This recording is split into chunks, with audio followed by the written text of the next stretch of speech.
Missiles hit at 9:32, 3 straight into the Supreme Leader's home. Mojtaba Khamenei was supposed to be inside.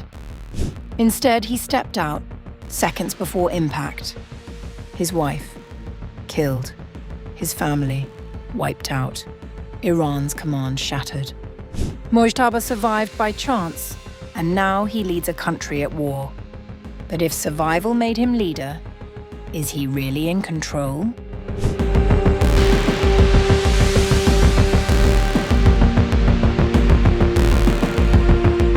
On the morning of February 28th, missiles struck the heart of Tehran's most protected address. The compound of Iran's Supreme Leader Ali Khamenei was hit in a coordinated assault by US and Israeli forces.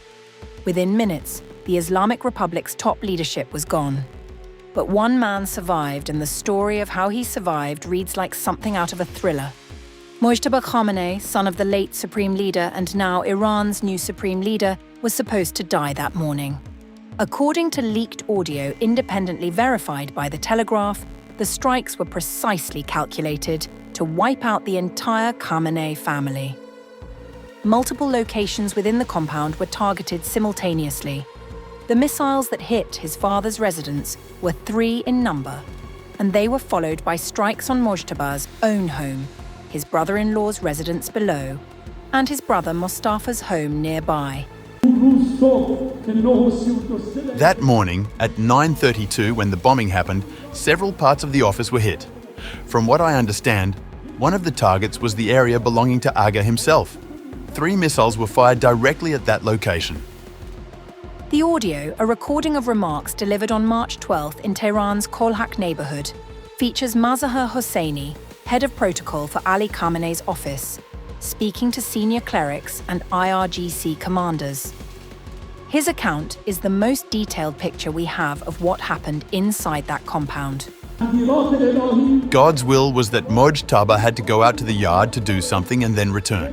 He was outside and was heading upstairs when they struck the building with a missile. His wife, Ms. Haddad, was martyred instantly. Mojtaba was outside and sustained only a minor leg injury. He survived and became a thorn in the eyes of Zionists and Americans. Mojtaba's wife, his son Baga, and his brother-in-law were all killed. Hosseini described what the missiles did inside the building in grim detail. He said the force of one missile traveled down through the floors and reached the room of Mojtaba's brother-in-law, Misbah al-Huda Bagheri Khani. The missiles were struck in a way that cut his head in half. Mojtaba's brother Mustafa and his wife in a third residence were buried under dust and rubble but came out unharmed. Also killed that morning were Mohammad Pakpour, the IRGC chief, Aziz Nasirzadeh, Iran's defense minister, and Ali Khamenei himself. The strikes did not just target a family, they targeted the command structure of a state. The man who survived is now Iran's supreme leader. But the question hanging over Tehran, and frankly over every intelligence desk in the region, is whether Mojtaba Khamenei is capable of actually leading anything. He has not been seen in public since the start of the war. He has not appeared since his election 18 days ago. His only communication with his country came through a written message, read on state television by someone else. That absence has fed speculation, including from the US president himself. Their leadership is gone. Their second leadership is gone. Now their third leadership is in trouble, and this is not somebody that the father even wanted. Even within the IRGC, Mojtaba's reputation was not that of a strong figure. During the Iran-Iraq War in the 1980s, a commander named Ali Fazli wrote in his memoir about a teenage Mojtaba who had gone missing at the front. The line he wrote was blunt. His martyrdom is not a problem, but if he is captured, it will be very costly for us in terms of publicity. He was eventually rescued. He grew up, married, and moved through the circles of power. In 1998, he spent 2 months at the Sheraton Grand on Park Lane in London, renting an entire floor for over £1 million so that his wife could receive fertility treatment. She gave birth to their son, Baga. Both were killed in the February 28th strikes. Back in Tehran, There is also the matter of what happened to Mohammad Shirazi, chief of Khamenei's military bureau, and why his death may matter as much as any other that morning. Hosseini described in the recording what was left of him. He was blown to pieces. They could find nothing from him, and at the end, they found a few kilos of flesh and identified it as his body. Hosseini explained why Shirazi was considered a priority target. He said the enemy understood that Shirazi held information on all military personnel and that killing him would prevent anyone from rebuilding the command structure quickly. The enemy knew that, while hitting the supreme leader, hit him too, because they knew he would replace those who had been killed. And when new commanders were introduced, they could get a chance to influence the rioters and infiltrators and do something.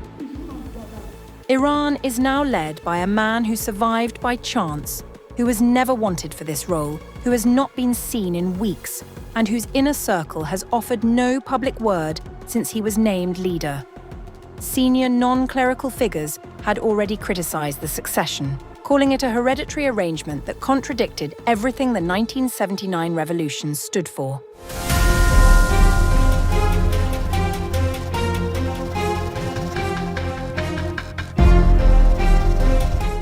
Iran's ruling establishment is pushing back against reports that another member of the late Supreme Leader's family was killed in the opening phase of the war. According to Iran's IRGC-linked news agency Fars News, reports claiming that Mansoura Khojasteh Baghazadeh, the wife of slain Iranian Supreme Leader Ali Khamenei, had died were incorrect. Khamenei's wife, Mansoura Khojasteh Baghazadeh, was among the people injured during joint United States-Israel missile strikes on Tehran on February 28, 2026. Born in Mashhad in a Shia religious family, Mansoura met Khamenei during a private ceremony in 1964 when she was just 17 years old. They both married the same year. Ali Khamenei and Mansoura had 6 children together. She was earlier reported to have succumbed to her injuries on March 2, 2026. However, fresh reports from Iranian state media, which essentially publishes government accounts of events, have refuted the claims of her death. Ali Khamenei died along with several family members. Khamenei, the former supreme leader of the country and second Ayatollah of the Islamic Revolution, died after Israeli jets dropped heavy bunker-buster bombs on a compound where he was reportedly chairing a high-level security meeting. The US-Israel joint attack came after President Trump announced plans to decimate the current regime and ordered the launch of Operation Epic Fury. Meanwhile, Iran's new supreme leader Mojtaba Khamenei delivered his first public message since assuming power following his father's death. In his first address, Mojtaba Khamenei vowed retaliation for those killed in the war. In a post on X, he listed several family members killed in the airstrikes, but did not mention his mother, hinting she may still be alive. I sympathize with the families of the martyrs. I have a similar experience to these noble people. In addition to my father, I've entrusted my loyal wife, my self-sacrificing sister and her young child, and the husband of my other sister to the caravan of martyrs. Iran's Foreign Ministry spokesperson Esmail Baghaei suggested that maritime traffic through the strait could now depend on Tehran's oversight. Speaking about the shift in security conditions following the outbreak of war, Baghaei told Reuters, After the current events, generally we cannot return to conditions before February 28th, as we have understood how important the safety of the Strait of Hormuz is, and so did the others. The Strait of Hormuz, through which roughly a fifth of global oil shipments pass, has already become one of the most volatile flashpoints in the escalating regional war.